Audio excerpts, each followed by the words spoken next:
In the 1990s, when I worked at the Clinton White House, pressure was really building on Clinton to act against Iran after the bombings of the U.S. embassies in Africa and after the 1993 attack on the World Trade Center.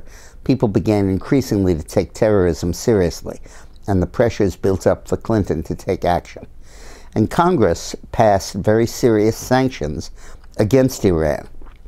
But the key element of the sanctions was an amendment introduced by New York State's former Republican Senator Alphonse D'Amato, which provided for secondary sanctions, which said that even if the European countries do not go along with us in sanctioning Iran and sanctioning their companies that do business with Iran, we will sanction those companies and cut them off from dealing with American companies or with the American financial community, or in effect the world banking system.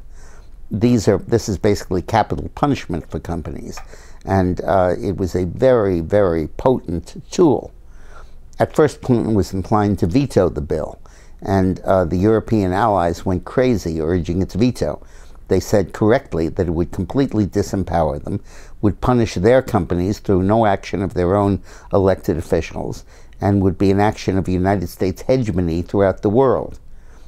Clinton, however, was under key pressure. He was running for re-election, and I and a number of his advisors urged him to sign the bill. Finally, he adopted a Bill Clinton solution to have his cake and eat it too. He signed the bill with a great flourish and announced these fierce sanctions against Iran. But he also included the national security waiver on the D'Amato amendment that said that his provisions could be waived if the president found it necessary to do so in the interests of national security.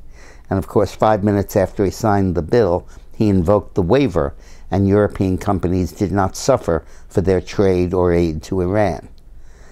Clinton continued that policy through the end of his administration, and Bush picked it right up and did the same thing for 8 years, and Obama picked it right up and did the same thing until the final round of sanctions on Iran, when finally Congress closed the loophole and said the president could not waive these sanctions. And then, for the very first time, meaningful and important sanctions were imposed on Iran that brought them to their knees and to the negotiating table. So the sanctions that Trump is now slapping back on Iran include those secondary sanctions that D'Amato pioneered. And as a result, they're fierce, they're strong, and if they're properly applied, will succeed. Thanks for watching.